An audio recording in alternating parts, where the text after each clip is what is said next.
I mean, isn't that crazy? But he's not a pro coach. Yeah, I thought Tony Dungy was pretty good. He was good too, but he retired. Yeah. But I'm just saying, why isn't Lovie Smith not coaching a pro team? Lovie Smith was with the Rams, like you said, and he went with the Bears. Yeah. Okay, I'm ready when you are, but let me just put this. Are we gonna get some kind of cue before you start? Well, we already started. What? I can just take this out. Oh, I know we. Okay. Yeah, I turned the camera on and I turned this on. So. Okay. So today is, what's today's date? It's the 30th. The December 30th. the 30th, December 2019. 30th. This is our first podcast for Black Miscellaneous. And what's the first topic you want to start on? Oh, I know one. Okay. What did you think of the Eddie Murphy SNL? Oh. Cause I remember when I called you, you talked a great deal about that. I didn't check it out. Okay. What do you think about it though? It was superb. It was perfect. The Eddie Murphy rehosting Saturday Night Live coming back. That's the biggest rating in what 5 years or something. Yeah. Because I tell people Eddie Murphy. Yeah. Man, he brought it, man. I loved it, man. I'm glad I watched it. I'm an Eddie Murphy fan from way back. Yeah. Early 80s. I remember in the early 80s, all we had at the movie theater basically was Eddie Murphy. Movie. I mean, Eddie Murphy was it. He was he was it. Beverly Hill Cop. 48 hours. I mean, he used to be the man. And he also brought realistic comedy to it. He always had he could do those voices. And he was he made you feel good about being black. Yeah. I mean, because even though if it was a comical sense, he would always you could also hit on the subject of racism in his comedy. Remember, he did a skit one time, I never will forget this, on Saturday Night Live with Eddie Murphy. Was on the bus. He was disguised as a white man with glasses on, looked like a white dude. And it was like 1 or 2 black people on there, I think, and everybody else on the bus was white. Yeah. It was so funny. So they waited for this one black lady, I think, got out first. She was a cleaning lady or something. She got out. And then it was a black guy. They was waiting for him to get out. It was a younger black guy with a hat on or a cap. So when he got out, when all the blacks got out the bus, it was a party on the bus. Yeah. It was like a celebration. Dancing girls, moving, martinis. It was a trip. Yeah. And it showed you race, it still hadn't changed. This thing was about racism. That was one of the most brilliant skits in the history of comedy, man, of live TV. Comedy, he could be considered one of the fathers of conscious with a comedy. Okay. Do you think he's better than Dave Chappelle? Kind of hard to compare. I would say in some aspects, some regards he is. In other regards, he's not. Yeah. I think Dave Chappelle takes a lot from Eddie. Okay. Not the other way around. So of course. Because he brought Dave Chappelle on. Exactly. And I think if you ask Dave Chappelle, hands down, he would say he took so much of Eddie Murphy's shit. Yeah. To make his comedy game what it is. Yeah. So I say, that's like asking, is the father better than the son? Yeah. Or, Chris Rock goes in that number. I mean. Yeah. But I think Chris Rock and Dave Chappelle both embody and show you essentially what it is to be a black comedian with consciousness. Yeah. Because, I mean, just doing buffoonery, that don't move me. Yeah. Kevin Hart, no offense to Kevin Hart, but this type of comedy don't move me. Yeah.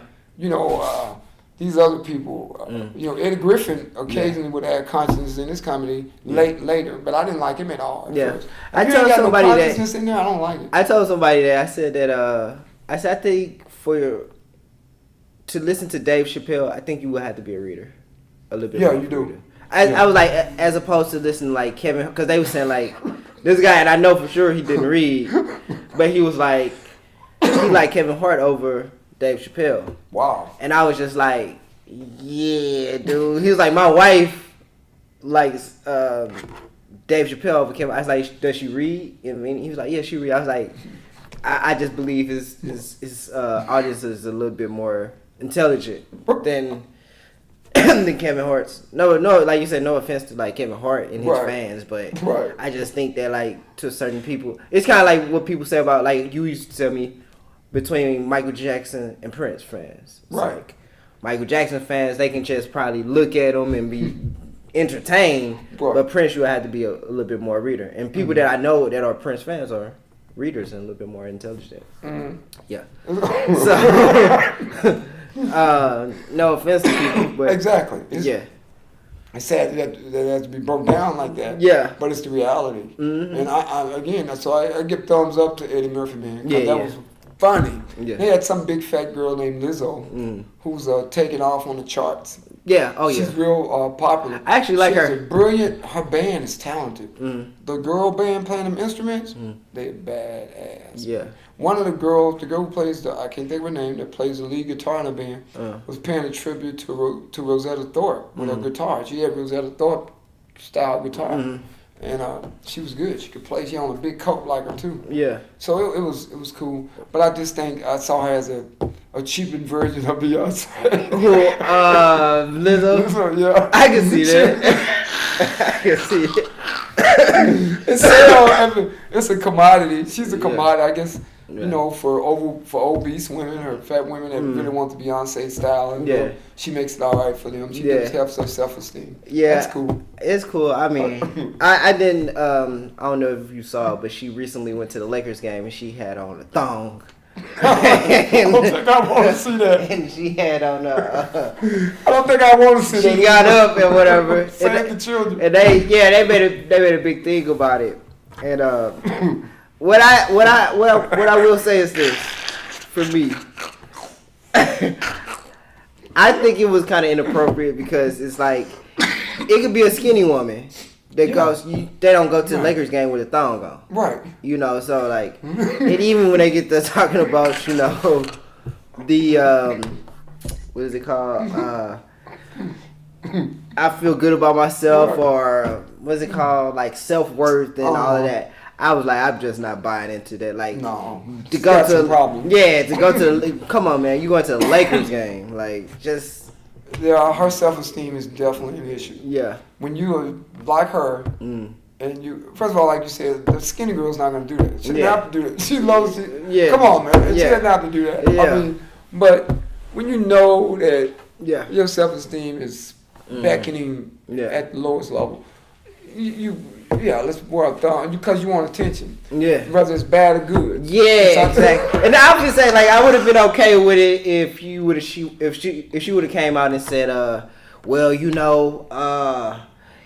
no publicity. I mean, all publicity is good publicity. If you said something like that, then I'd be like, all right, that's what we going with. Okay. But to make it like it's like a confidence thing or something like, nah, it has nothing to do with that. Confidence for who? Yeah. We don't. I mean, a lot of us don't want to see that. I'm with my son in a game. Yeah. I don't want to see it. Yeah. And that was my thing. My son like, what is that, Daddy?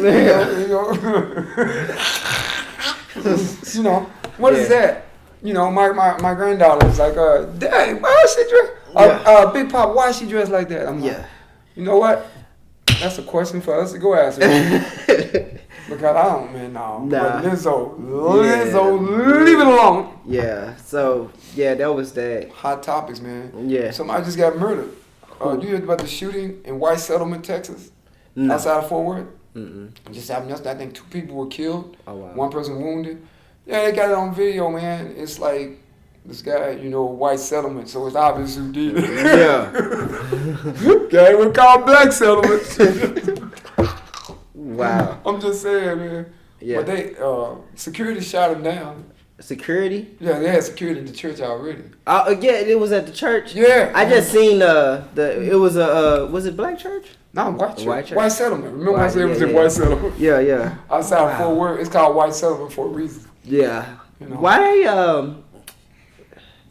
do you think I already know your answer to it. Talking about Texas. Do you think Texas is really, really racist? Or do you think Texas is like, I don't know, they changed, or I don't know. Texas is racist as hell. Okay. I'll say like this. The great white people of Texas are racist as hell. Mm-hmm. Overall. Now that doesn't mean that every single white person that lives in the state of Texas hates blacks or hates any other group. But it does mean that a lot of them do. Yeah. Enough to where it matters, to where it's significant. They'll let you know. we have a lot of sundown towns. You read the book Sundown Town. A lot of sundown towns were in Texas. Some of them are still around. Yeah. They don't call them. They had to get rid of the signs and stuff. But I mean, there are towns where they don't want to see black people. Was Greenville, Texas, considered that? Probably. I'm not sure. Okay. But well, they have it separated, so it probably would. One. I mean, a lot of here's the evidence of that too. And some towns you have where cross tracks or across the river. So that split, that divide that white people set up, keep the blacks over there, in one area, whites over there. If we catch any of them over here this time, we're gonna deal with them accordingly. Yeah. So I mean, white settlement we know was one. They in that book Sundown Town, Highland Park. Oh yeah. I mean, Vida, Texas, Grasslene, Texas. They have a history of and you got them everywhere in the United States. I mean, if I go to Missouri, I'm sure I'll find them. I feel like because even like we was I was talking one day at work. It was a guy from Georgia. Woo. And we was talking about this guy at our job. He has a Confederate flag on his chest. And we was like, he racist as hell. It's like he don't present himself. I was like, bro, I'm from the Midwest, bro. In St. Louis, they not the, how do I put it, like, they ain't gotta tell you they hate you. They just they show with their mannerisms or they'll play. But I will say this: the difference between Missouri and that's what the dude from Georgia was saying. In Georgia, he's like people that's racist, those white boys in Georgia that's racist. They telling your ass, I hate niggas. Like, he said they not that. I'm gonna pretend. Yeah, here I get more pretend. Dallas does have a lot. Dallas, but rural Texas does. No, okay. But within the Dallas, I get more pretend. I get more pretend. That's true. I get more like. Let me play like I like them. Yeah, they'll smile. Hi. Yeah, smile. St. Louis is like more so like. They straight up. Yeah, they're more straight up. Like. You're right. I don't fuck with you. You're right, because when I was in Joplin, Missouri, until I was driving from Minnesota back to Texas. In the store, I had to tell this white boy, I had to actually check him in Joplin. Yeah. Because he asked me, because I said, hey, is 20 continues this way, because there was some construction or something. And this white person said, well, why do you need to know that? Well, I said, what the heck? Yeah. Why do you need to know where? I said, let me tell you something, you white racist cracker pig. Don't you ever say nothing like that to me. I'll jump over there and I'll bust your damn head before the police can get here. Siobhan, the cousin, Lil Wayne, whatever his name. It wasn't Lil Wayne. It was Lil somebody. He had to pull me on out of there, man. Because we hit it back there. He riding with me. Yeah, it's in Minnesota. Yeah, he was like in his early 20s. He's like, come on, bro. I said, man, I whooped that man. Yeah. I'll do it before the police get here. Yeah. And I'm gone. He ain't gonna catch me and get to Texas. Yeah, it's I mean, but you know what he did? He apologized. Yeah. I hated to have to go there. Yeah. I said, man, don't ever talk to me like that. You don't know me. Yeah. I'm not one of your blacks that you have around here that take all that. And I feel say, I think like even in St. Louis, from when I grew up, it's confrontational. Like you blacks and whites get confrontational. It's not like how do I put it? Like if you fighting over a parking spot, it's gonna get into fights. It's gonna get into racial slurs and y'all going back and forth. It's in Dallas. I don't even get that. Like I don't ever. I think because the blacks are pretend too. Yeah. You don't have a lot of black people in Dallas that'll come out and speak out. Yeah. And if they do, they get ostracized. You have more blacks here that go along and play a game. That's why whites get to push. See, that's why gentrification is getting so bad. Because if you had black real leaders that were councilmen and Congress and all that, they wouldn't allow people just be coming in, just breaking into these black communities, setting up shop, white boys. Because when you take bribes on the table, people paying you, pat you on the head, you accept anything. And then you already feel you have no confidence in your own kind because you have none yourself. Yeah. So, I mean, you're right. I mean, we have a lot of, and white people really tend to be faker. Yeah. They can play the role, man. They play it really good. They play it good. I've experienced it on being down here. And even like with some black people, it kind of be like we'll have a conversation about it, and I be feeling like what I'm saying, like I be feeling like they be playing them, like the white people be playing them, like playing them 100%. Like I don't know, like I don't know. I guess growing up in St. Louis is just it was just told. Like, it was just straight up. It was just the mannerisms, you know. We ain't got time to play with y'all. Yeah, for real. You know, like, it ain't none of that. Let's be friends and shake hands and look good for the cameras. It's like, nah, we don't fuck with y'all. Right. But, yeah, it's different. Real, it's kind of like, I tell people, when people talk about Mississippi, Alabama, Louisiana, Georgia, South Carolina, North Carolina, the Midwest, Florida, when you talk about the South, I tell people all the time, what about Texas? When I've been correcting black people on that, I said, Texas is just as bad as any of them. What are you talking about? When I was growing up and reading in history books, because Texas was considered the South. Yep, and it is. So I always thought that, if you was with the rebel group, you was racist as extreme racist, you know. And I just thought black people, you know, in the South, they was just getting hell. They were. You know, and then, you know, growing up, it's like I was telling you about St. Louis, it's like, I'm just thinking like, oh man, they probably getting treated worse in fucking Texas and Alabama and Mississippi or whatever. But coming down here, I guess I was shocked. I was shocked at certain things. You thought it was more progressive? No, I thought it was more behind. More behind? It's a little bit more progressive than I thought. I wouldn't say more progressive in the sense of like, race relations?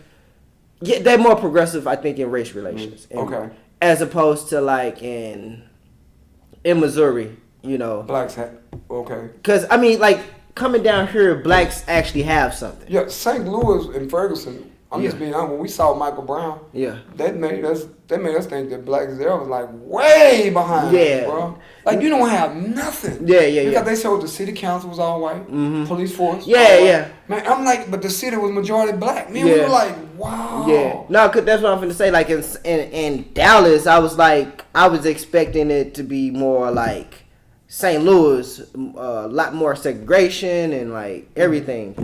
Then when I got here, I was just like, okay, y'all a little bit more progressed as far as like race relations, you know. But I still think like, and that's to a degree.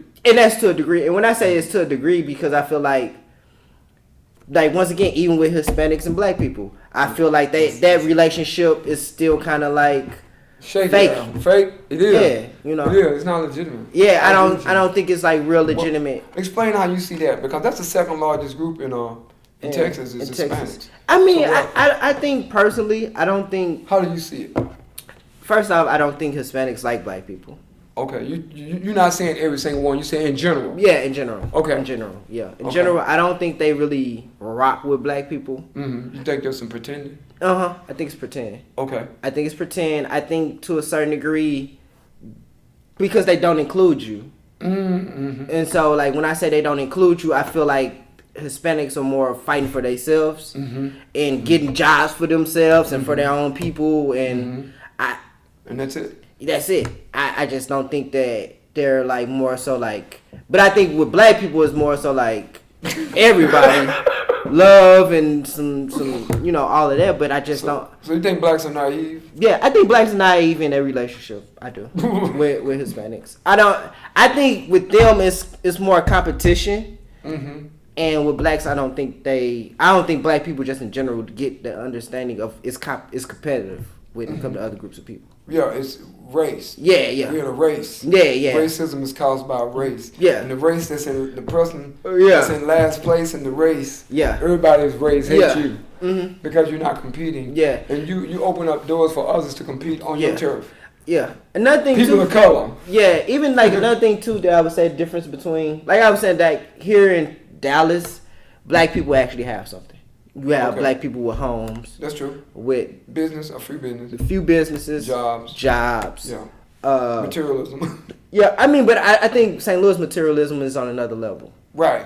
I think y'all materialism is more so, like I say, like ownership. More ownership. Than property and stuff like that. You know, in St. Louis is like just clothes. Jewelry. I mean, yeah, to a certain degree, but clothes. I'm just gonna say this. There are more black people here. There are more black people. Of course. Than there. Yeah. Dallas is just bigger. It's bigger, exactly. Yeah. But yeah, it's more closed. I mean, you'll see a person with a nice car, but no property. No property. Just hit the side for me. No, that's interesting. Yeah. So it was a lot of show and tell. Yeah. That goes on. Show me state. Yeah. You show me state. Yeah. You show me. Yeah. Show me. No, that's. Yeah. Show me. That's all. It's show. Just show. Yeah. That's a fact. Yeah. I mean that's my take. You know, there's some people that may have a different view of St. Louis that come from St. Louis, but for me, it's just like when I be there, I just be like, yeah, man, like y'all ain't got nothing for real. Like, you know. When I was in the Midwest, interesting you say that. I think Minneapolis might be a little different than St. Louis then, because Minneapolis. This is what I noticed. The black people that are from Minneapolis, they tend to be more Eurocentric and act white, talk white, think white. They're like black white people. I saw a lot of that. Yeah. That if you were from Minnesota. Yeah. The black people that I met that were from Detroit, Chicago, St. Louis, what's that other, Indiana? Gary, yeah. When I met those kind of black people, this is what I noticed in Minnesota. And I noticed that people from the Midwest, the blacks from other towns like that, they tended to be, I must be from New York too. They were conscious, New York and Chicago. But everybody else, the majority, they tended to had no skills. They tended not to be real sharp. I was shocked that, a lot of those guys, didn't seem very educated. That I met, and I was like, they're not pro-education, doesn't seem. Because people in the South, black people in the South, have been about pro-education for a long time. Yeah. There are a lot of black colleges in the South, black historical colleges. But I noticed, especially with the Detroit, I was very unimpressed. I didn't feel that, they didn't seem pro-education to me. In St. Louis, you do have a lot of that too. You have a lot of Eurocentric blacks. Yeah. You do have that. That is like a vibe. But you do have a large degree of downtrodden. Yeah, that's what I'm saying. Downtrodden. Really downtrodden. I'm trying to survive. Yeah, and really lack of opportunities. Okay. Create that. Locked out the system. Yeah. So it's like when you locked out the system. As far as I'm just gonna say it's I'm just trying to get through the day. Yeah, I'm not trying to. If I can just eat, sleep, and shit. Yeah, pretty much. It's not really I don't know. Explain it's not much of you go there and it's just a massive amount of opportunities. Even for the Eurocentric blacks, it's not it's a whole lot of. Right. They just so happen. Still black. Yeah, and then to be quite honest with you, you'll hear a lot of people in St. Louis say they're trying to get out of St. Louis. Yeah, the ones that are really kind of educated, they leaving. Ambitious. They out because it's not a whole lot of opportunities. And they know that. Yeah, they know that. And I mean, and like I said, you're locked out of a lot of stuff. You got to really have I tell people down here in St. Louis, if you got a really good job, you're hanging on to it for your life. Really? Yeah. Because the chance of it coming is slim to none. Yeah. Again. Yeah. Wow. I recently lost my job down here. I wasn't even. Job still popping up. Yeah. I wasn't scared or oh man, my light's gonna be off tomorrow. I was just shoot, I just go find me another gig, And I've seen people quit jobs down here and go find another. Presto. Yeah, Well, one. I mean, I'm it's funny you say that because a job just reached out to me. I don't need this job, but they just reached out to me. Yeah. Let me know that, hey, look here, man, we want you floor sales. They say we start you out with $40,000 if that's okay. Yeah. But I'm not interested. Yeah, nah. But they send me a thing they want to interview. I'm not interested. I get that all the time. I tell people. They say, well, I say I want to do what I want to do. Yeah. If I'm not happy, I'm making a lot of money, but if I'm not enjoying what I do, I can't do it no more. I can't do that no more. I can't work them kind of job. When you 19, 20, 21, 22, you trying to figure, you trying to find your way, man. You can do that, man. But when you don't got some work under your belt and you're older, you don't, man. You be like, whatever, man. I can't do it. Nah, I think in St. Louis you can't really move like that. You know? You just don't have it, especially for black people. Yeah, you really don't have it. Yeah, but and then too with the like downtrodden, I think the jealousy is like on another level.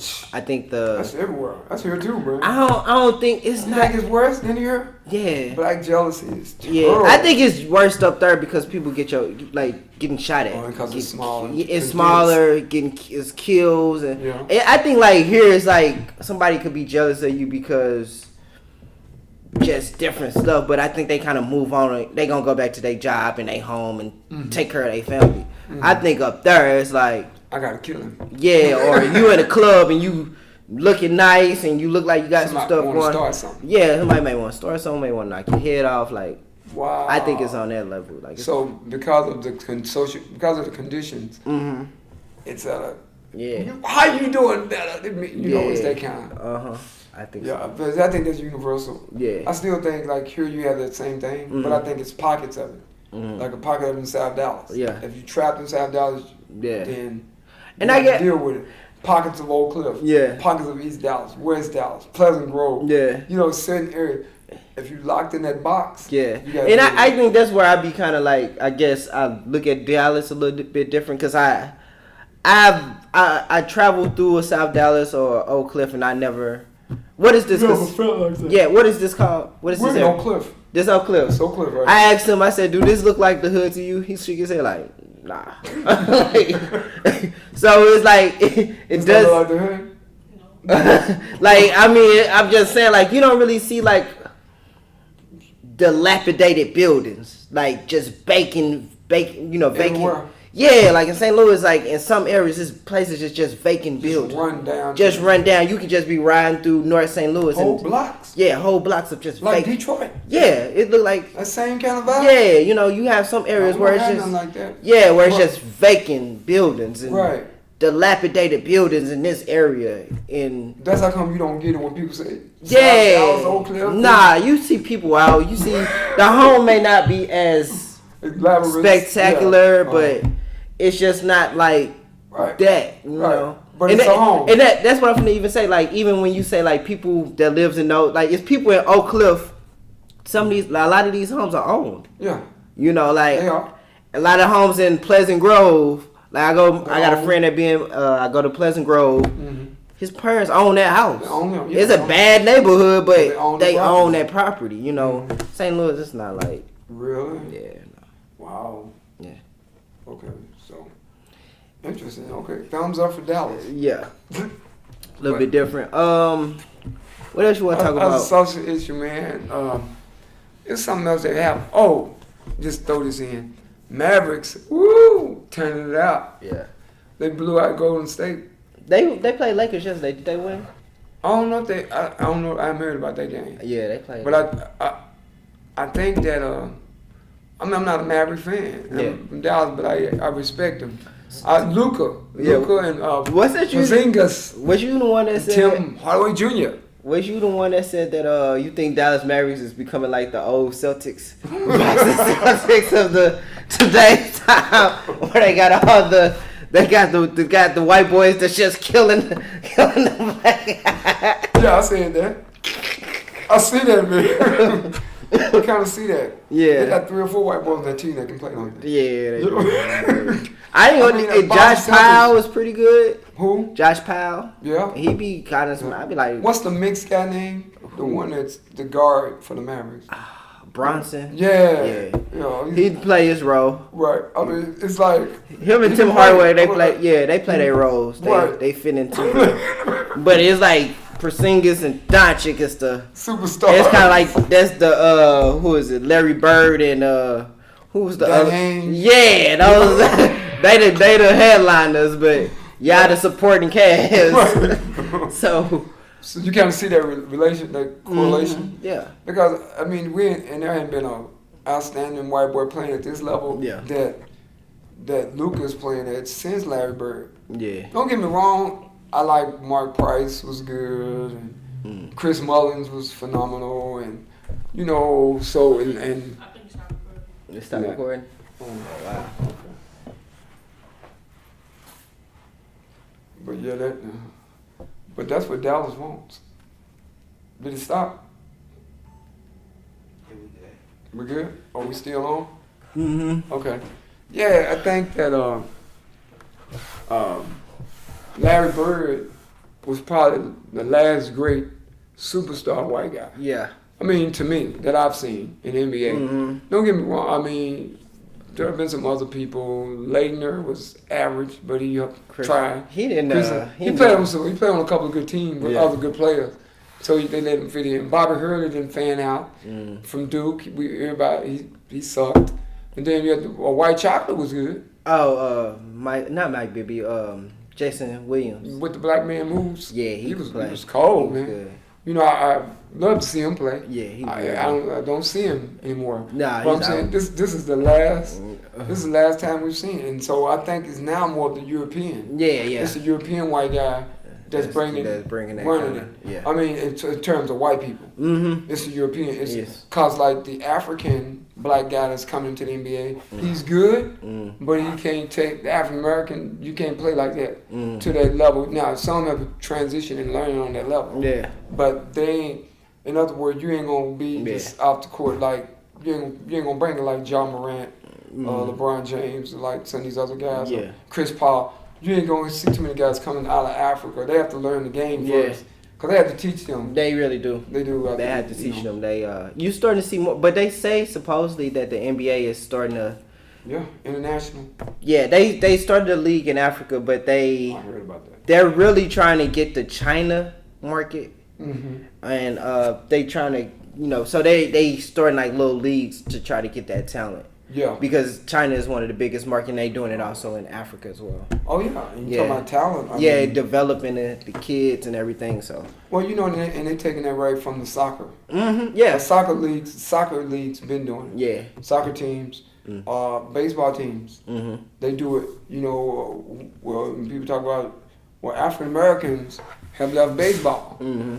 Well, yeah, but blacks have left baseball.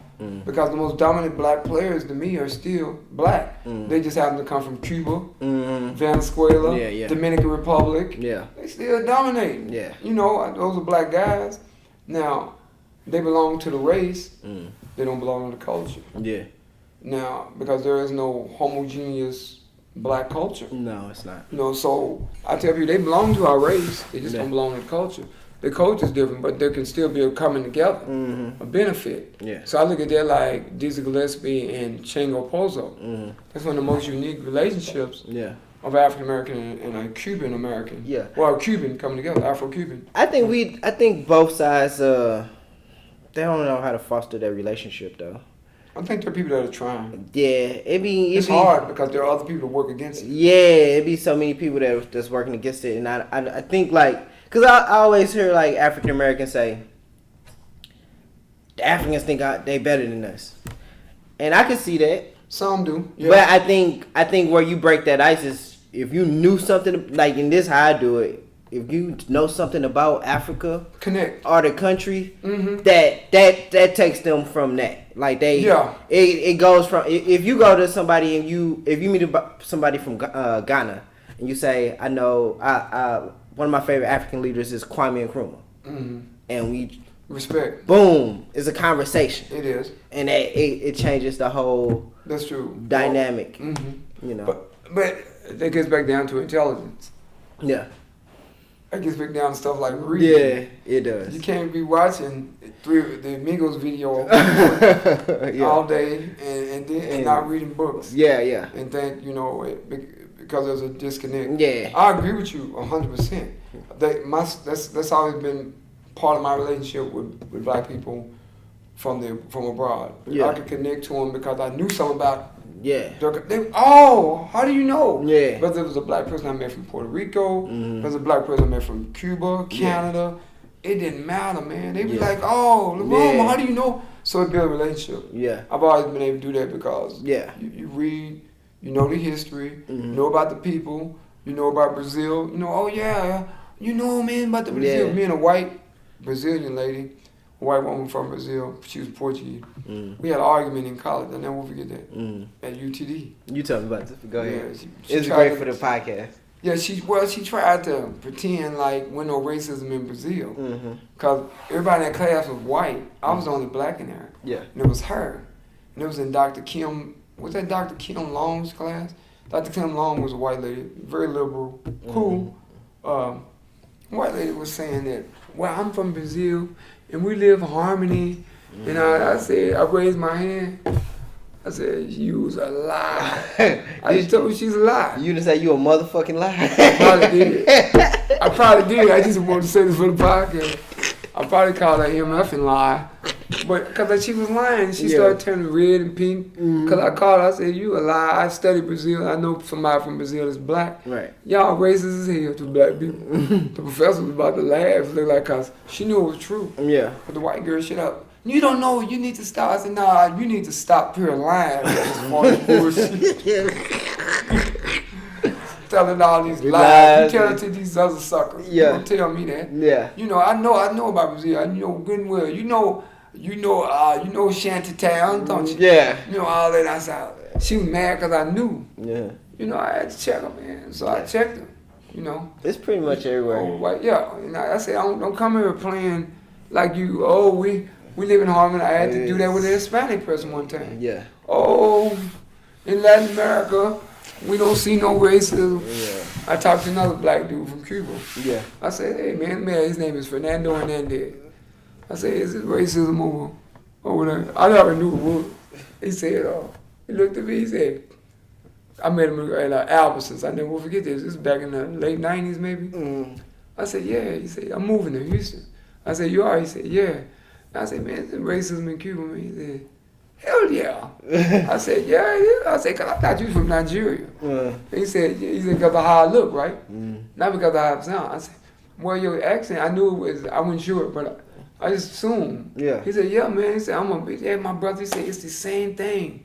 Racism, man. Everywhere you have the black man and black woman, it is racism. He said, shit, all the countries in Latin, he said, it's worse. And he said, you know, and he put me down. I already knew it would, but he just confirmed it. Yeah. So I don't know what the brother is. I'm hoping that he's still doing well and he's in Houston. But he told me, he said, man, don't ever think that everything comes down to race. Yeah, it does. It really does. But to hear him say that as an Afro-Cuban brother, it kind of dignified and it permeated and it made the legitimized what I already knew. Yeah, you know? For sure. I mean, I could see it when I went to England. Yeah.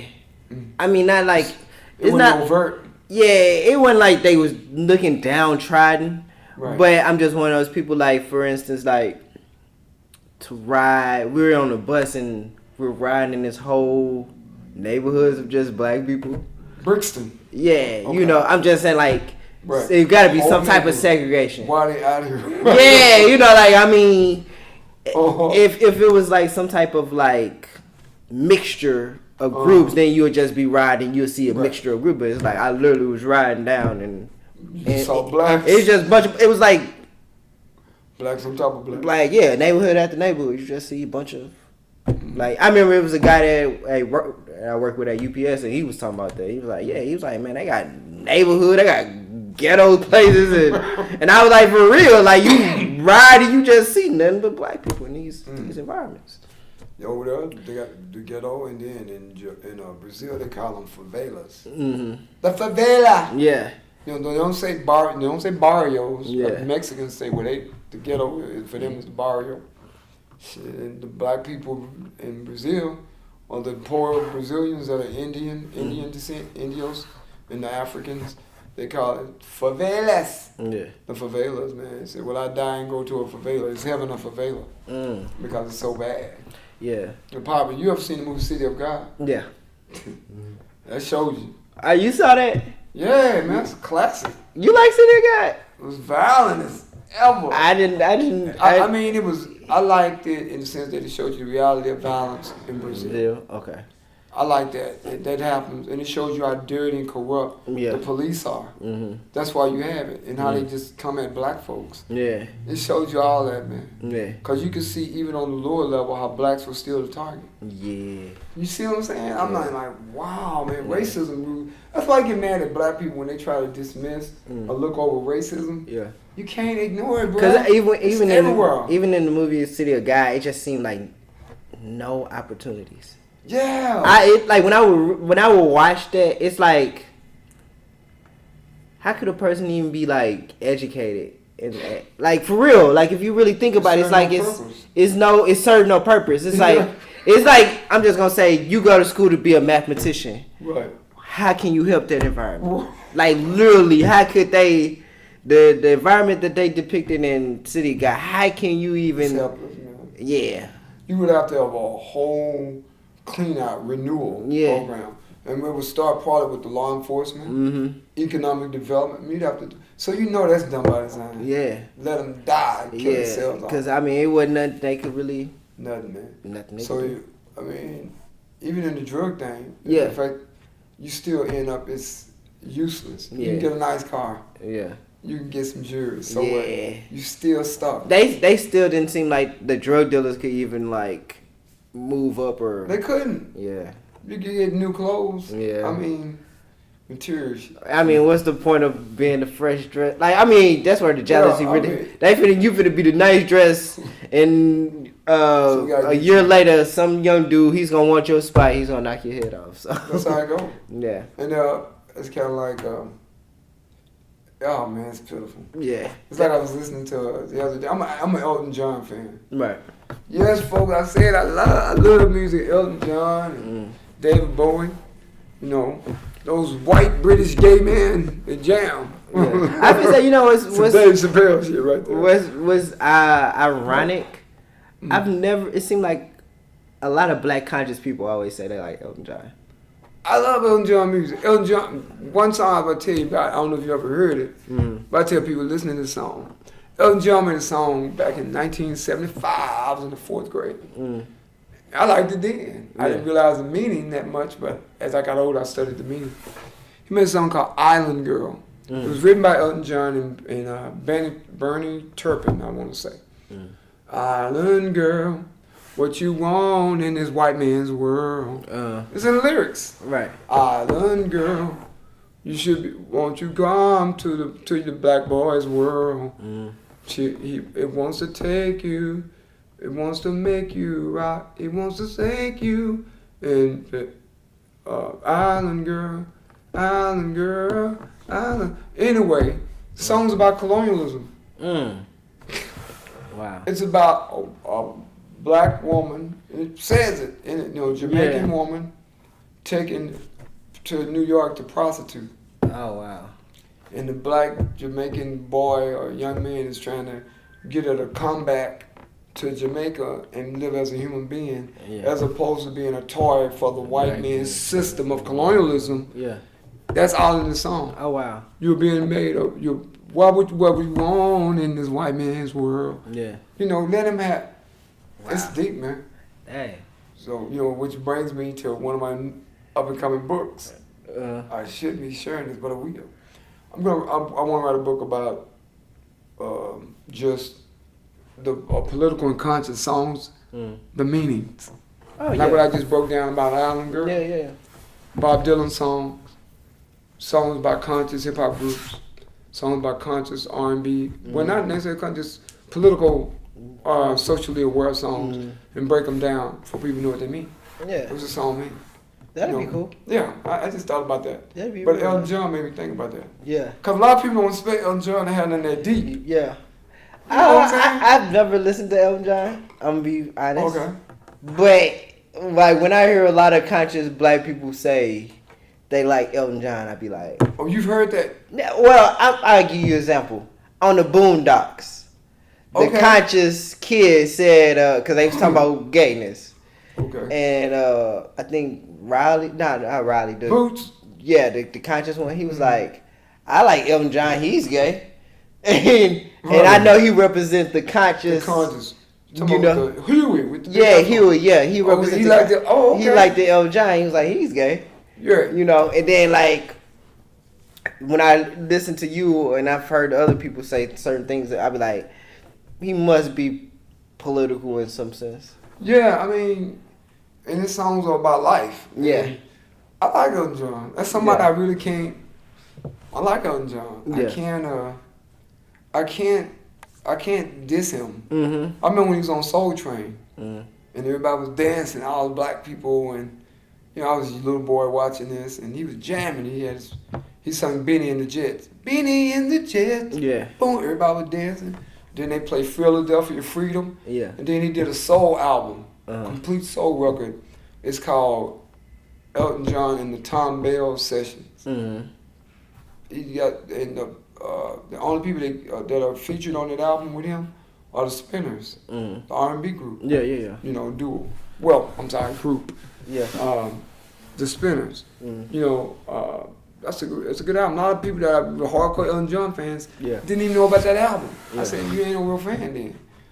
You know, I could actually write a book about the black side of Elton John. Yeah. I mean, because there's a lot of social awareness, and you know, he's always been entwined in black music. Why do you like to write about music in particular? Because I think music makes the world go round. And I think music is something that's got me through a lot in life. Mm-hmm. You know, man, let me tell you something. My first love is music, not a girl. Okay. First love is music. Okay. You know, because all the women I've dated them, they went on. Mm-hmm. Music is still here. Shit, I mean, my music is still here. That's an interesting way to look at that. That Prince 1999 album, she ain't left. Yeah. It ain't gone nowhere. Yeah. Michael Jackson, Off the Wall. Yeah.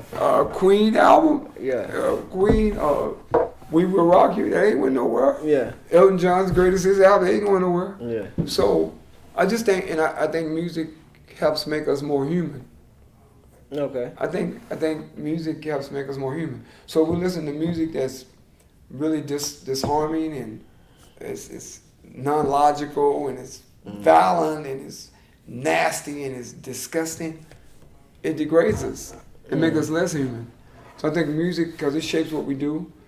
I think without music we go crazy. That's why you may have elevator music, because music is essential. And I think there's music for every period of a person's life. There's music for every moment in the person's life. What song was out? You know, whether I'm listening to Aretha Franklin or Karen Carpenter. Yeah.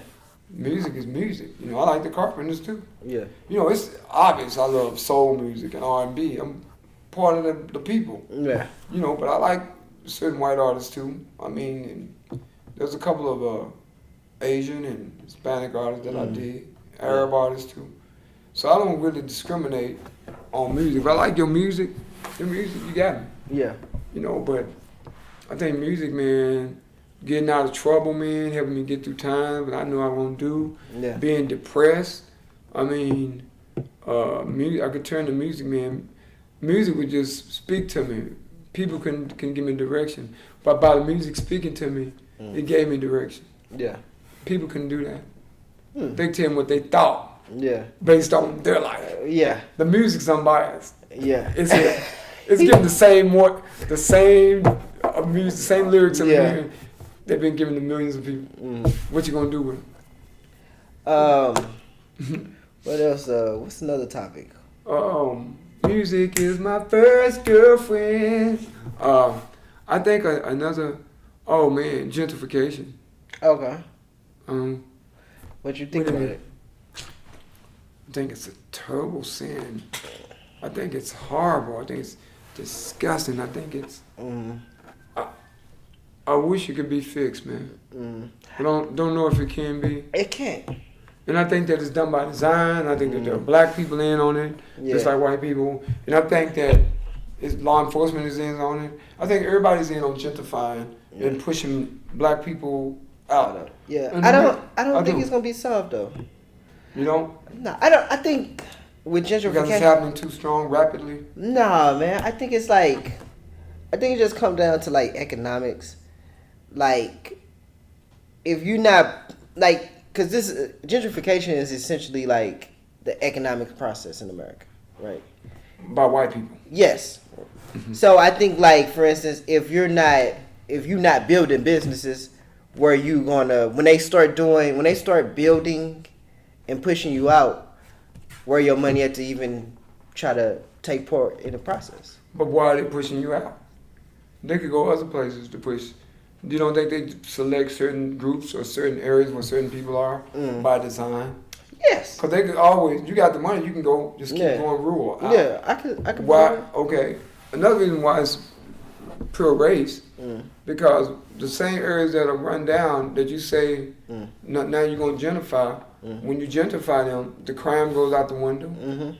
Police protection's everywhere. Yeah. That lets you know it's about race and it's by design. Yeah, of course. So it ain't got nothing to do necessarily with money. Yeah. It's got nothing to do with white people want to eliminate people from the process. Yeah. I think that there's this game to make blacks that might be getting some peanuts think that, oh, we can live in there. Yeah. And if you want to pay high rents and you want to pay that, so white people are telling you, oh, we're gonna raise the price so we know this group can't get in. Yeah. Why we know that? Well, we decide what the wealth and distribution is gonna be, right? And we're gonna make sure that it go mainly to white people. Yeah. So you have no fairness. You have nobody fighting for your people. And I think that's where I think that's why it like never be solved, cause like it's no who's running it. Yeah, it's no like it's like be quite honest with you, not to be like I don't even see why black people get mad about it.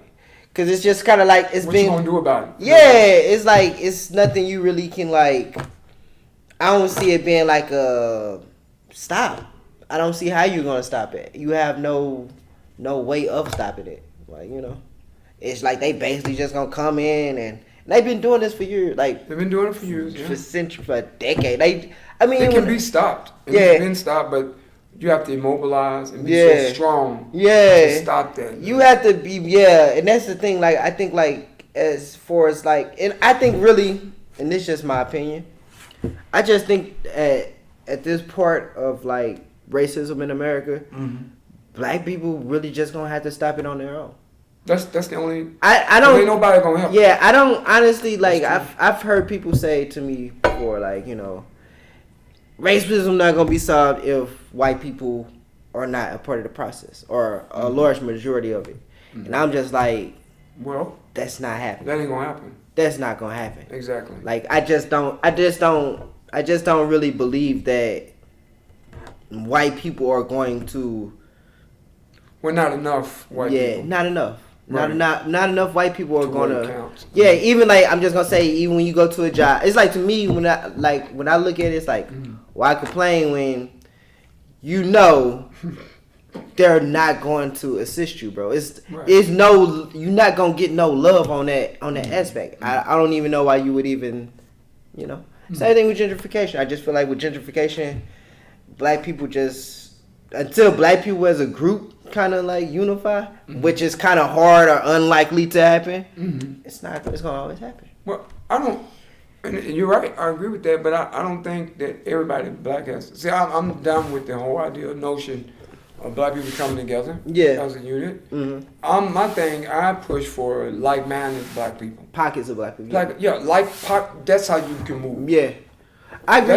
That's the only way you're gonna get something. Yeah. Because if you're trying to carry around people that have no real self-interest, and they're there for their just self-gain, and they're there for to go back and tell white people, you gotta eliminate all that. But I think even that's hard. It's hard. You have to have some system that you just subscribe yourself to weed that out. Because you gotta know where people come from. How do you know like-minded people? Is when you stick on a conversation. It's not playing. It just oh wow, we're on the same vibe. Yeah. Okay. And you know who's not on that vibe. So those kind of people can't even be brought to the party. Yeah. I think that's one of the last hopes for black people. Yeah. Is to build with like-minded black people. Yeah, I believe that can happen, and hopefully that the pockets like I don't believe the majority of African Americans are going to be able to protect. Even if you had a black country, it's going to be poor people. It's going to be people. Yeah, that's like Dr. Clyde Anderson said in an interview recently. He said it's fixed. Poor people, that's fixed into the system. Yeah, that's a fix in any system. That he was like, so it ain't nothing really you could do a fight about that. We can make sure that it's not most our people. Yeah, you can do that, but even with that, I just think it just comes down to like you gonna have to do it, like you know, as a group of people. Gentrification. If you want gentrification to stop, I do believe that African Americans are gonna have to participate in the economic process. Yeah. To even be able as owners. Yeah, as owners. I mean, just think about it. What are they doing in gentrification? They're literally kicking people out, and they're buying up the property to put more businesses, better businesses. I think for you to even for you to even compete or even take into the bidding wars and all of that, you gotta have money. Yeah. To even really beat them out, you're gonna have to have some money on some area. On some area. Yeah, or own something. Yeah. Yeah, because they're gonna try to buy you out. Me personally, though, that it's just me. I just honestly think that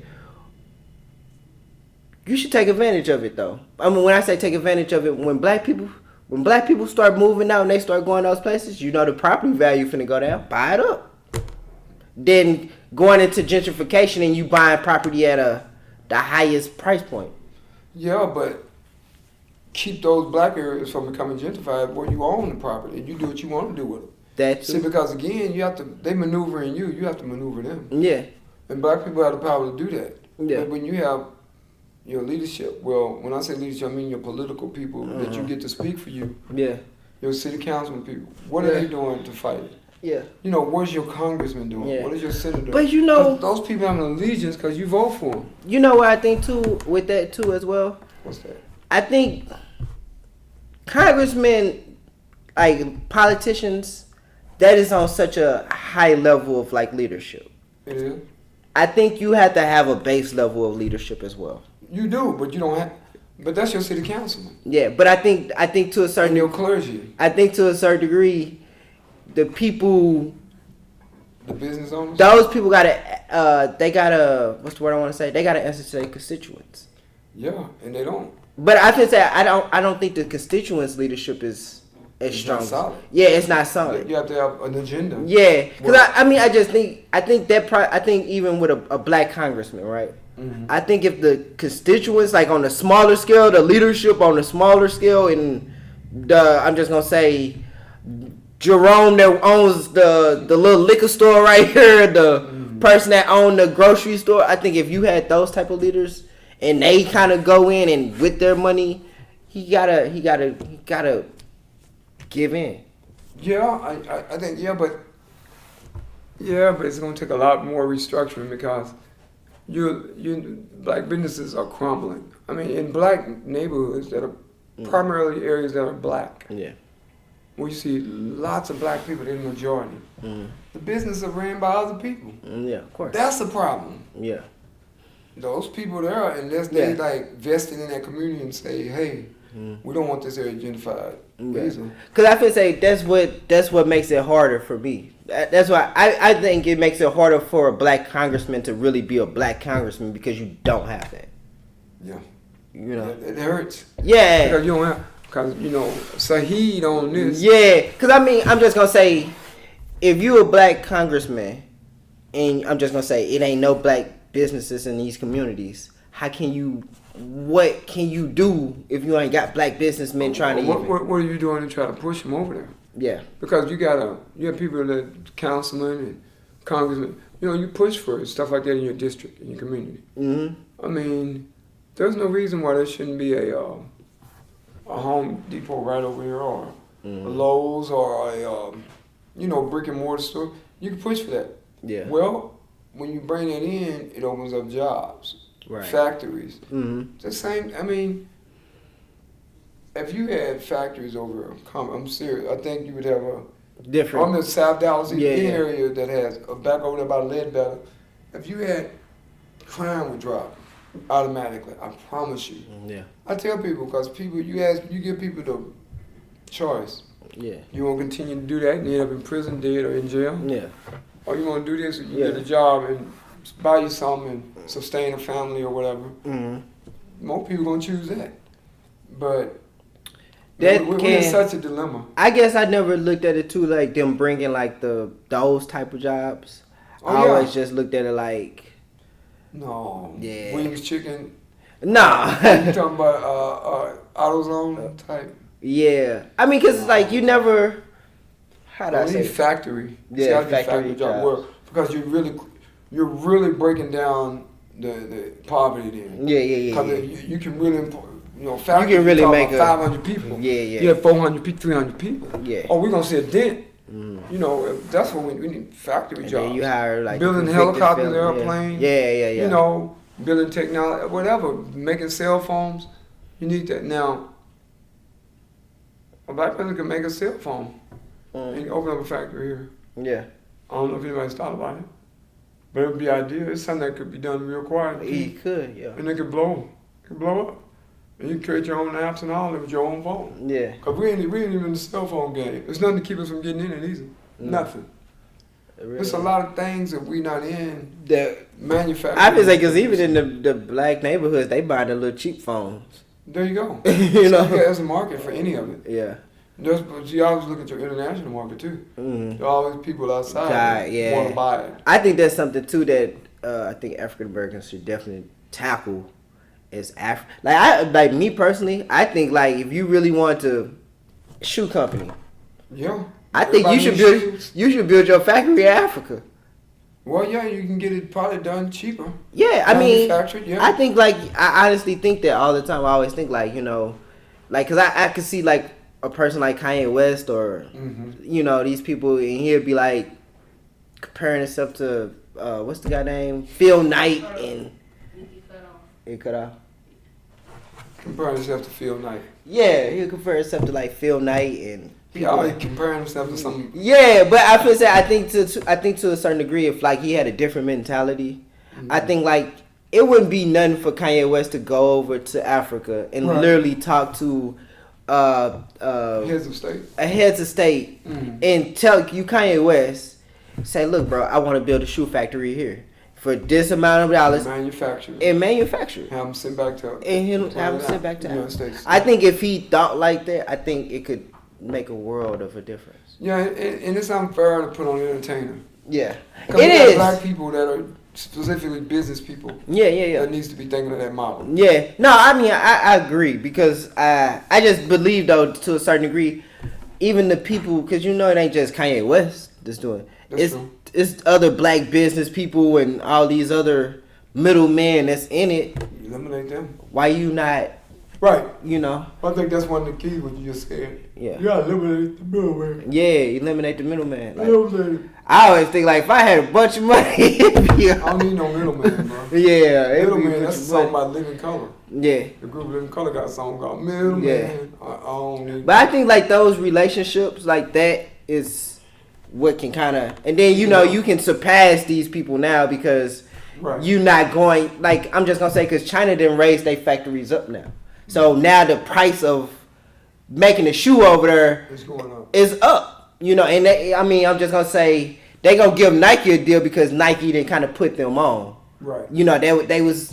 They had a good relationship at that time, but it's like in Africa, it's like nobody's investing. Their relationship can totally change. And you can become a gazillionaire. And Africa is, to me, one of the spots to watch because only people that tap in Africa are Asians and white people. Yeah. Black folks. Yeah. I'm like, that's why I don't like to talk about entertainers when it comes to business sometimes. Yeah. In some regards, because they're not business. Some of them have done good business things. Master P, LeBron, Kanye, and a few others.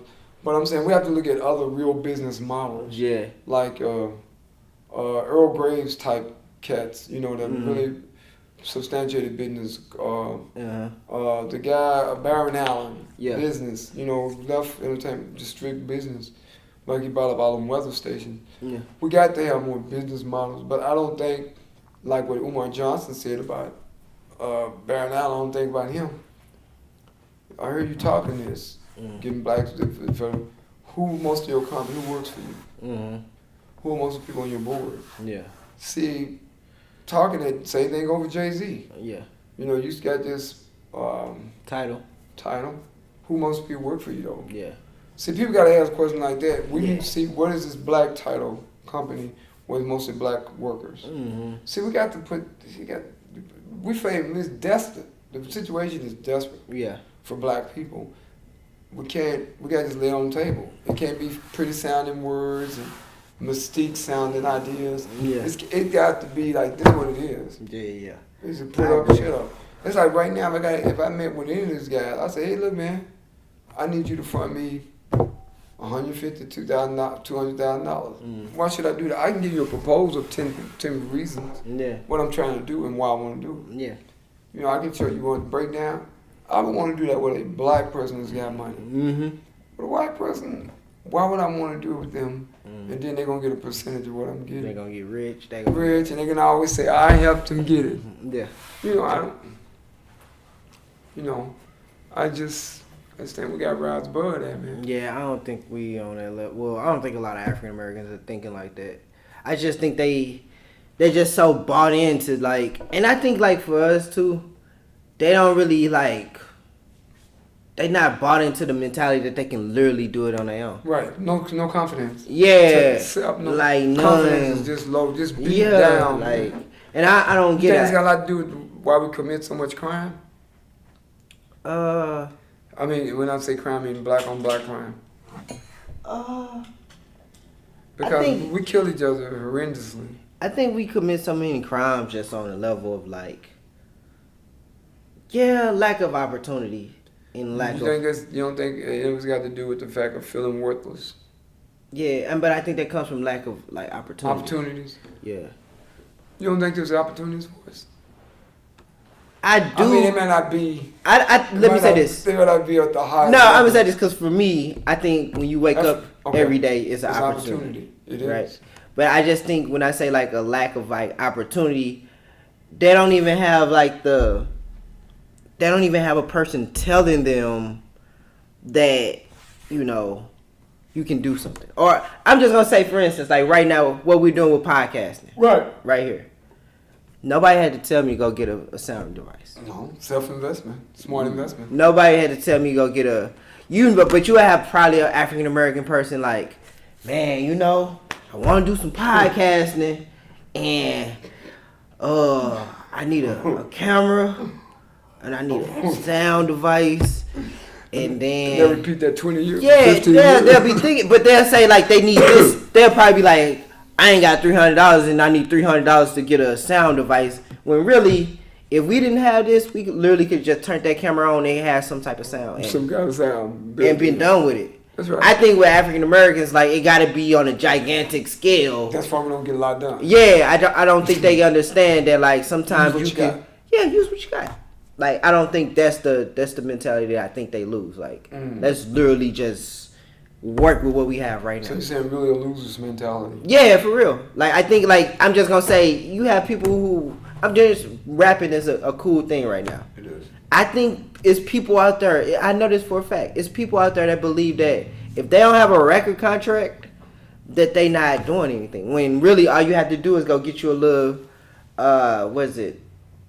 go get you some sound recording device and a mic, and you're a rapper. And you can make music and you put it up on your own. Right. But I think they think if you don't have the backing of Universal Music, you're not really a rapper or you're not really doing anything. And it's like, nah, dude, you can literally do this on your own and be consistent with it. Like the guy you read about in Forbes. Yeah, yeah. In the book. Yeah, you can literally be consistent at just making music and create your own merchandise and do this. And, you know, you can do so many different things with it. But I just think I'm... so beat down. Yeah, I think the mentality is just so, like you said, a loser's mentality. Like, they think, like, if we don't have this, we can't do this. They think if you can't make a film, like, if you ain't... Right. If you're not in Hollywood... Right. You're not making films. It's like, that's crazy. That's crazy. Did you heard about the guys, and I don't know if I know it was had to be a rap video, but recently, this past week, there was some guys making a rap video, and they were ambushed. Somebody started shooting. Yeah. You know anything about that? I don't know anything about it. I heard about it. Did that happen in Houston or Dallas? I thought it was Dallas. Was it Dallas? I thought it was Dallas, and I thought they was Hispanic. Oh, for real? That's what I thought I heard. Oh, wow. But I don't know if I was... It might have been on some gangster level. Yeah. I see some white donkey chick. I mean, some white person, I don't know, just come vicariously looking over here. Yeah. Yeah, but I don't know what that means, but anyway. Yeah, but I think that's what it be, man. I just think of all of that, and so I think that's they striving to killing because it ain't no jobs. You ain't creating no jobs. You ain't doing much of anything. Well, but there's another white person. Gentrification rising here, but in some way, I do agree. I think in some aspects, I think we're excusatory. What you mean? We look for excuses not to do. I think there's a percentage of our people that do that. Yeah. Cause you're grinding every day. Mm-hmm. I mean, when I'm the type of guy, if I'm trying to get something done, I'm grinding, dude. Yeah. I mean, I'm grinding, booking a calendar out, and I'm doing other stuff, and I'm working. I mean, I'm like, I gotta do what I gotta do. Right. Other stuff is secondary. Even while on this break, we're on a break from school. Mm-hmm. My mind is in focus of what's next. What's next? Yeah. Like we're doing this. Yeah. So, I think there is a segment of us that are just self-esteem and confidence is gone. Yeah. We just don't know what to do. Yeah. Now I think there's another group of us that's scared. Mm-hmm. We're just scared to do it. Yeah. We need to be told, do it, boy. Yeah. Like, we got the slave mentality. We gotta do it. Somebody gotta I just feel like it's a lot of us. Like somebody gotta back us. That's how they think. Like if ain't nobody backing us, how can I do it? Yeah. If let me say this, if nobody's backing us, we're not legitimate. Wow. And me personally, I'm just gonna say, I don't know much about this sound recording device or this or that, But it's like I don't even care. I legitimize myself. There's no backing. It's me. So I feel like I'm legitimate. But if I tell somebody I'm doing a podcast, they'll probably look at me and be like, "Oh, you ain't." Da, da, da, da, da. And that depends on the mentality. Yeah, the person. It's just like that. So But I think also when you say the fact. See, here's the thing. It takes will and desire to do anything. Yeah. Is you gonna will or desire? I mean, that's one of the brilliant things about the movie Dolomite. What if that dude didn't believe? He was old. Yeah. William Moore was old when he did that, but he was already up, past 50 something. Mm-hmm. I think he might have been 60. I don't know. Yeah. But I know he was up in age when he did Dolomite. Yeah. And I was like, well, but you see, all of his life he did stuff. Yeah, he doing albums something. Albums. He did what he did, and the first Dolomite made $12 million. Yeah. So I tell people no matter whatever, whether you're looking at that from here or here. Yeah. You see somebody that had a desire, ambition, and they did it. Yeah. We're gonna let nothing stop them. We don't let nothing. Yeah. I don't think we think like that. He didn't represent most. Yeah. Because most of those black exploitation films were funded and done by white people. Yeah. Like I seen something, I don't know what I was watching, and I think somebody should say something about like this generation, they know more and do more than like previous generations. I don't think so. And I was like, I totally disagree. I don't know if I was listening to, but I was like, I totally disagree with that because I was like, it's so many African Americans who had less back then that were like killing, and they didn't have no backings. No backing. No sound money coming from them. No nothing. It just sure, like you say, sure will and just power. Yeah. I just think like this generation with the technology and benefits. Yeah, you got benefits, but I just think like it comes down to who's legitimizing me. And I think they don't really think in terms like I can literally legitimize myself. It's more about being controlled. Yeah, it's more about being free. Yeah, they was more free, like, and I think back in the day, I just think they was more so like, because even if you listen to some of them, they'll just be like, well, I'm just gonna say, for instance, like with Oscar Michelle, he didn't have it was no way for him to get into Hollywood. So I just make a movie, because I want to make a movie. Yeah, I just do my own. Williams. Yeah, I don't have even like what is it, Sweetback. Bad song. Yeah, I was reading his story, and he was like, because he did this whole soundtrack to his. Yeah, Marvin Van Peebles. Van Peebles. Yeah, so he did the soundtrack to his movie, and he was like, they was asking him, so why did you make the music to? And he was just like, honestly, I didn't have no money to pay nobody to do a soundtrack, so I had a friend. He was like, I had a friend that had a piano, right? And I was just, and you got a soundtrack to the show.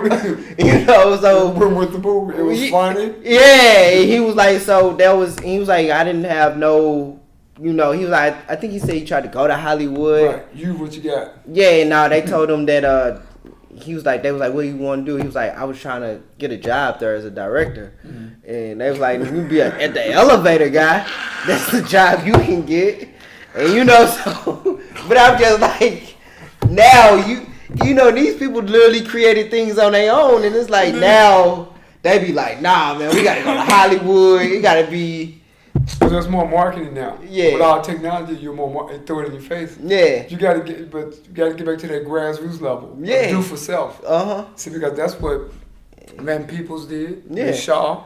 All these guys. They was very like Black Swan Records. All of them. Yeah, I mean, like now I be looking at people like, bro, y'all still be talking about record deals and Hollywood. What white man can help me? Yeah, like y'all literally still straight slave shit. And it be like, bro, y'all literally have the opportunity where you can literally create from scratch and become like gazillionaires. Yeah. But they don't. But that the confidence is low. Self-esteem is low. I don't want to grow. Yeah. And I don't care to know. Yeah. So I mean, it's sad, man. Because I can give you a lot of examples of people. I'm motivated by my ancestors. Yeah, me too. When they just use what they had. They use what they had. What you got. I think Tyler Perry is the greatest example of following the ancestors. Yeah. Own your shit. Yeah. And to be honest with you, I think his mentality was more so like theirs. Like, shoot, I don't know nobody in Hollywood, so I gotta go ahead and do this. I'm gonna create a play. I'm gonna write a play. Exactly. I just think Make it happen. Yeah. I think this generation, man, it's like they very dependent, very like nobody have no sort of like independent thinking or right. No, it's very fragile. Yeah, it's sad, man. It's real sad, It's devastating. And I mean, but you gotta think too, like even the terms, get the bag. You hear the youngsters say, get the bag. A boss gives the bag. Oh, man. The whole idea of a boss. Yeah. We resent that. Yeah. I'm not a boss. Yeah. That's the name. That's what the yeah. No, they boss. Yours boss. But I create bosses. Yeah. No, you create white guys. Yeah. Those have always been the bosses. Yeah, I mean, but I think like the mentality is like, I'm just gonna say that's a hip term. Get the bag. Get the bag. And when you a person that own your stuff, you're giving bags. It's a power. Yeah, it's a sacrifice that you gotta give when you become an owner. You're giving. You're the giver. Right. You're not the receiver. Well, you're not on the receiving end. Well, there's the saying that goes, the giver rules. It really does. Look at the white man. Yeah, he really does. I mean, no white man in particular, but but give a rule. You give, you rule. Mm-hmm. I mean, and that's how I look at it. I think it's more so when you doing. I think so too. I want to love to help more people. Mm-hmm. Helping people and somebody saying, look, because of that, I was able to do this. I was influenced by. Yeah. I mean, that's like a major pop. Like, damn. Yeah. I just went out. I got my camera. I'm shooting a calendar. Yeah. When people say, "Oh, how you do?" I said, "Well, I come from film. Yeah. If I'm a filmmaker, how hard would it be for me to do a calendar? Yeah. Photography, come on now. Yeah. Seriously. So you use broaden your skill base in different areas. Yeah. Say, hey, well, I can do this too. I can do this too. And I think too that I don't think the discovery of learning different things is the. They don't push that. I mean, even like, I don't think they like get that. I don't think like, even they look at things as if it doesn't pop off right off, it's bad or it's not good. I think when it doesn't pop off as quick or as fast as you would like it, man, you just learned so much. Well, it's still time for growth. Yeah, Of what you're doing. Yeah, of what you're doing. And that's how you look. I mean, even for instance with the camera, my production quality has gotten better, but I've started off with a $200 camera. And it was like, I appreciate going through that stage, learning. Yeah, learning different stuff. So it's like, you have to go through those stages. I don't think they really want to do that. In other words, are you going to do it or not? Yeah. I mean, that's why I tell you, man. I don't stake a lot of stake in us no more, man. Because I don't see a lot of potential. I just don't. Yeah. We don't have a lot of guys your age that read. Yeah. Or under that read. That's dangerous. Yeah. The fact when you don't have people that read. Yeah. Ask yourself, how can they succeed? And like the fact that you're able to connect on the old history of the people, that kind of points you in where, hey, I know I can do this. Yeah. I know what I need to do. That's how you know what you need to do. Yeah. You have to know. You have to. What you look at history? Oh, well, history shows me the people that had nothing. They were in a worse situation. Yeah. They were in a more racist environment. Yeah. They didn't even have a clue what they was doing. I was telling my mom, like, I was like, when I go through things, like, even I'm just gonna say, like, when I lost my job or something like that, man, I just looked. I know from just reading autobiography. That's like, I love to read other people's lives. Okay.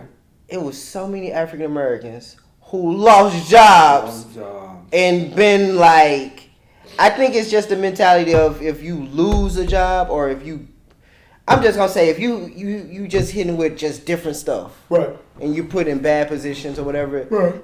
It's like when you look at these people and you read their life, the mentality is always like, I know things gonna get better, or I'm gonna do this. It's like the hope, the faith, the perseverance, like, and it's like me. I look at myself. It's like, whatever I'm going through, you just gotta persevere through it, and that's literally how I think. I literally just think like. I don't care what you give me. You can put me in a worse situation. I'm just thinking in my head like, I'm gonna just get through it. I'm gonna figure it out. I've been there, bro. Lost the job. I just say I gotta go get another one. Yeah. Chill. And I had my daughter too. Yeah. My daughter was little. I was like, and my mom was kind of like, well, I know you. Yeah. I said, yeah, but job at the time, it was kind of like I went and worked for a temporary agency. Yeah. Temp service. Yeah. When I got that's how I got my job. I was there for a while. Yeah. Yeah, I mean, but when I lost a job, I said I'm worried about it. Then when I quit. Yeah. I quit the oil company, left. What I want to do now? And then I had no job lined up. Yeah. I quit because the company was getting ready. It was selling dividends. They were going to relocate to to Ecuador or somewhere. I'm gonna go relocate. So I said, "What you want? I'm gonna take the service package and I'm gonna require take the 501k. I took all that service package, chilling. They said, "Oh, you not working?" I said, "Yeah, I'm working for me. I'm just chilling. I'm going to school and chilling. Going to school and chilling. What I want to do." I said, "What I want to do next?" I said, "I know. I'll go teach. I'm going to go teach. Got in the school system. Oh, sub first, see if you like it. Just went in sub. Sent me a different school, out fun. All over. That's how I came to the conclusion. I said, the worst children in the school district, the JSD, the worst. I say the best children that I encountered at that time were just like angels. I hate to say it like that. It was a tie. It was Asian children, white children, and children that were like, I would say, that was it. And then the second on the list, I would say, was Native African children because they were different, and Mexican children, they were good. And then the worst children in the school district across the board, and me and different people I met, they all agree it's African American. It was bad, man. I mean, that's what it was. Yeah. So I went in there, but what lightened my load, I was able to write plays. I was able to play instruments. Yeah. I started bringing that kind of game into it. They said, "Oh, you can do that too?" I said, "Yeah, I was able to coach soccer." Oh, I can do strength coach. Oh, he's in shape. Oh, we good. So everybody was like, "Man, this dude, Mr. Armstrong." So I wrote my own ticket. So I started getting paid as a soccer coach and a teacher. Yeah. So I transitioned. I'm gonna send him up there to Roosevelt. I didn't want to go to Roosevelt at first. I said, "Oh man, I'm about to fight somebody. Yeah. I'm about to fight a student. Cause I'm gonna kill one of them." I said, "One of them was touch me, I'm gonna break his arm and stomp his head in the ground. The next time they see him, they gonna call him fish sandwich. I'm telling you, man. That's how you was thinking. I said, why they want to send me up here at Roosevelt? When they need black males, that's a high school, and they need more strong black men. I said, well, I'm a black man. You don't know if I'm strong or not. Well, y'all want to send me up there. I love, because I was at elementary school. Yeah, you love it. Yeah, I love the little children, man. Yeah. 4th grade, 5th grade. That's easy. And all that was easy. Yeah. 2nd grade, 3rd. Yeah. Oh. They could be even bad at that time. And you'd be like, man, you don't get your little brother. Oh, they were the greatest. When they told me Roosevelt, before I went to Roosevelt, they thought I was a student. I had my backpack. I went in there. I said, oh, I'm Mr. Armstrong. I said, oh, you're Mr. Armstrong. I'm in the front office. And I met the principal. I'm Dr. I said, nice to meet you. Got up there, man, walking down the hall. No kids making they observing your ass. They observing you. You know, you don't know what grade they in. All half of them look grown. They're looking at you. You know, little girls looking at you. And they come in, where you transfer from? I'm like, oh, no, I'm not a student. You not? I was like, no, I'm going to be teaching this. Oh, and they run back like them, girl, I'm going to tell them, run to the class. Some dude looking at, little dude looking at you. He passed by a couple of them, little thug type Negroes. He looking at you. They say, what up with it? What's up with you? Shit, ain't gonna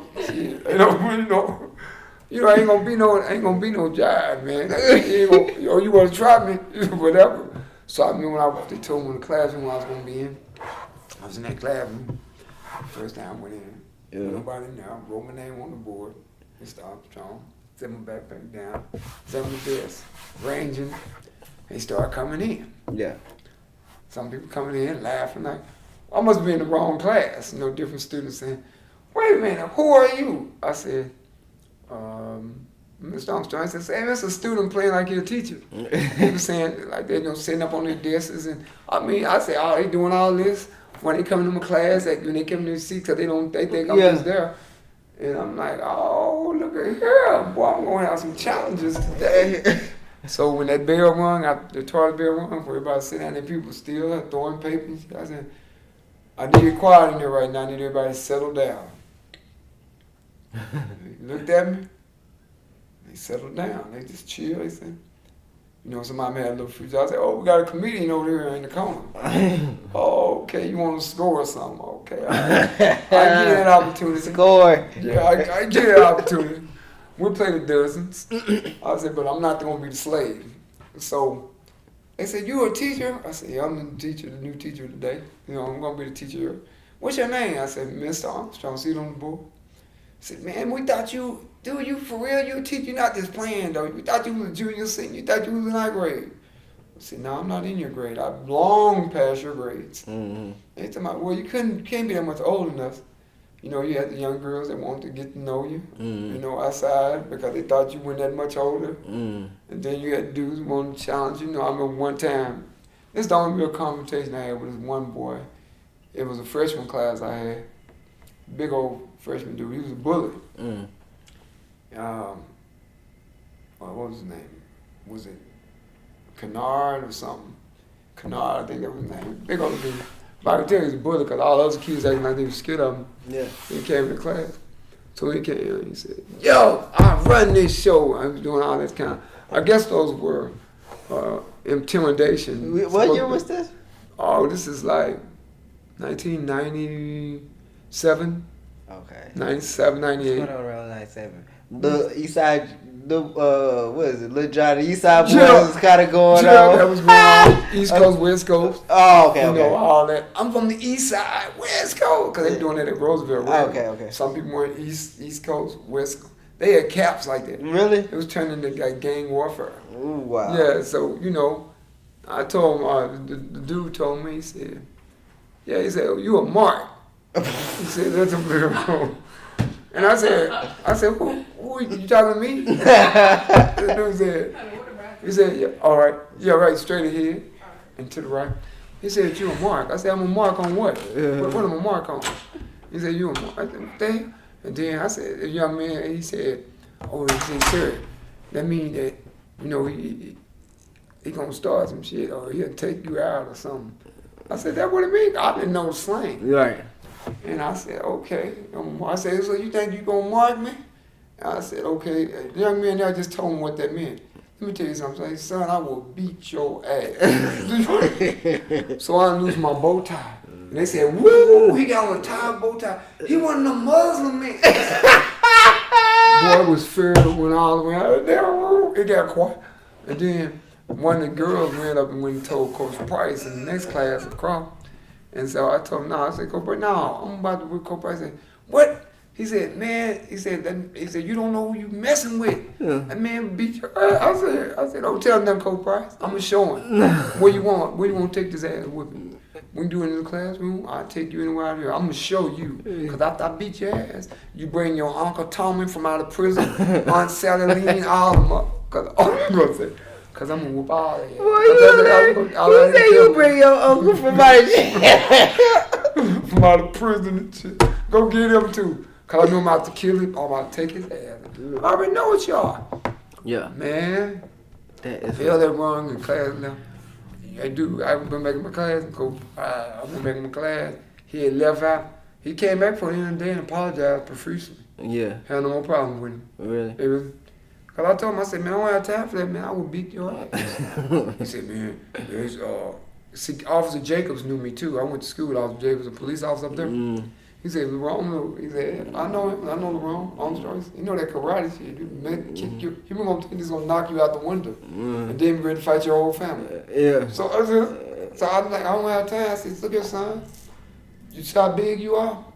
You gonna hit the floor double time. Man, you gotta tell your ass. Yeah. I said, you gonna land hard. You ain't gonna. I'm not gonna land. You are. Yeah. I'm gonna use your size against you. Yeah. And them kids don't even be knowing you can't really play like that. No, you can't, bro. And but everything we were cool out there. I ain't got no issue. That is hilarious, man. Right now, I'm living real life at Roosevelt High School. Roosevelt High School. Mm-hmm. Where's Roosevelt located? I'm from Bonneville. Not real far away from here. Oh, okay. Not right, but not real far. Yeah, it's Is this what is it, like a 2A, 3A school? It used to be a 5A. Oh, okay. I just thought it was small. It is small now. It's a 3A. Oh, because I never really heard about them. Yeah, it's 3A. It used to be top. Yeah. It used to be 4 schools that used to run Dallas in sports. They were good in everything. South Oak Cliff, Sock, Roosevelt, Carter, and Kimball. Oh, I didn't know Kimball was like. Oh, that was it. Them 4 right there? Yeah. Football, playoffs? Yeah. Basketball? Yeah. Track and field? Now, in baseball, it would still be schools like Woodrow Wilson, Hillcrest. Yeah. Soccer, Woodrow Wilson, Hillcrest, Skyline. People like that. But for the longest, that was it, man. Yeah. Roosevelt, Carter, Kimball, Sock. Ask anybody them 4 schools. Yeah. They were beasts. Yeah. I know Sock was basketball. I used to hear about Sock in St. Louis. You did? Because they used to have players that was... when I was a kid and read the high school basketball... Top in the nation. Yeah, they had like top basketball players. In the nation. Yeah, they weren't... I ain't going to say they was like 1 through 10, but they'd be like number 77. Scattered in there. Yeah, they in there from South Oak Cliff. I'd be like, oh, okay. That's who I knew too about was South Lake Curl because they used to have them on football. They used to have them on ESPN all the time. Bad. Yeah. Football. Yeah. But South Oak Cliff, they produce them and Kimball. Kimball. Yeah. Man, Carter, Roosevelt. What about Lincoln? That's some of the greatest. Oh, Lincoln too. Lincoln wasn't as dominant as those 4, but Lincoln was dominant in basketball. Yeah. Basketball. Football sometimes. Yeah. But basketball, for sure. Basketball and track and field. And Madison for track and field. Yeah. In South Dallas. People used to make fun of Madison and Lincoln when they track teams short because they were fast. Yeah. And people say, oh, well, you know why they fast. Yeah. So why is they? They live in South Dallas. They running from the police all the time. That was what they were saying. They say about people who from, I was looking at some, and they were saying people from South Central. It was like a lot of people. Los Angeles? Yeah, South Central, they have like great track stores because they all be running from the cops. And I be like. Yeah, I mean, that's what the word was on Madison Lincoln. Yeah. Because people just say, well, they do crime over there. And, I feel say like Vashon in St. Louis is like really known for school. It's known for track and field. Basketball and football. Oh, it is? Yeah, they were known. But now, who went there? Like I wanted to say. Nelly didn't go there. Did he? Nah, it was like Anthony Bonner. I don't know if you know. They're very competitive. Yeah, they very competitive. They be known. For real? Yeah, but I can say across the track in Illinois, East St. Louis is like that's where the monsters come from. I mean they killers. I mean, with top sports. Really? Jackie Jordan Kersey from there. They had a slew of people. Track. She was she came out of there. Yeah, East St. Louis. Her brother too. They come from football players, basketball players. They just really and they be like top in Illinois. They be like the #1 school in Illinois for football. Okay. But they be always have some good basketball players. What football team did they? They what was the school called? East St. Louis. East St. Louis High School. Dominant. Flyers. Really? And they fast, quick. Really? Who's some other people that had come out of there that you could think of out the back? They've been like this for years? Yeah. I can't think of. It was one. It's a linebacker. His last name used to be Cox. I think. Play for the Bears? I think, or used to. Oh, Brian Cox? Yeah. I think Cox came out of there? Yeah, I think Brian Cox. It was a bunch. Okay. It's a bunch of them, dude. Really? Yeah, like a bunch of them. They've been known for just producing athletes. Really? East St. Louis High School. East St. Louis. Same thing goes for like the Crenshaw High School in California. Yeah. With baseball. Mm-hmm. Gerald Strawberry. And they came from Crenshaw. They won state 2 or 3 times. Mm-hmm. All black baseball team. Yeah. That's unheard of. Yeah. I mean, because you're talking about that had to be in the 80s when they did that. Yeah. That's crazy. Yeah. Some boys was like.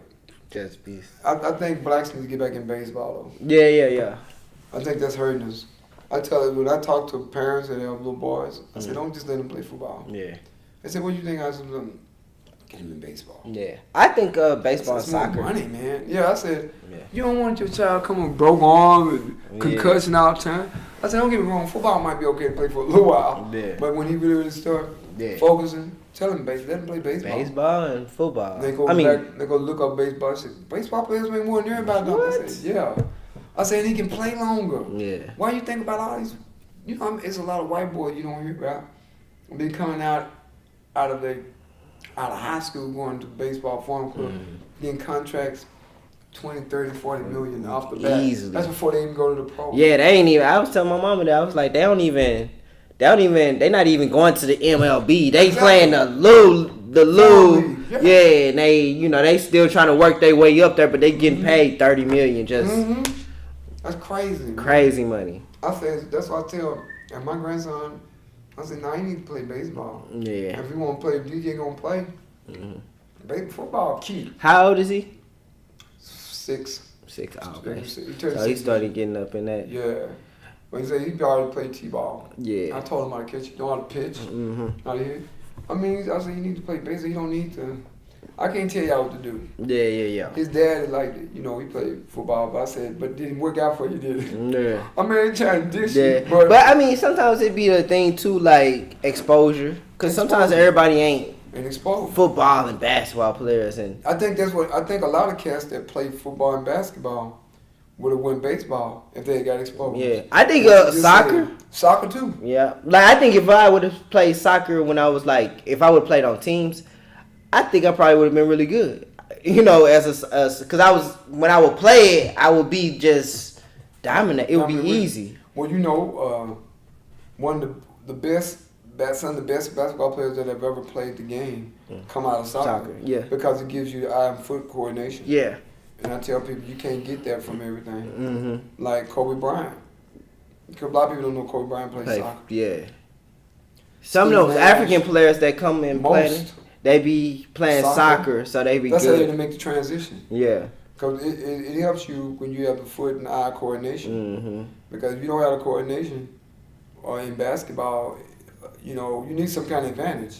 That's why that kid that he played the NCAA finals that year, he had been playing soccer and they pulled him to play for the basketball team, little guard.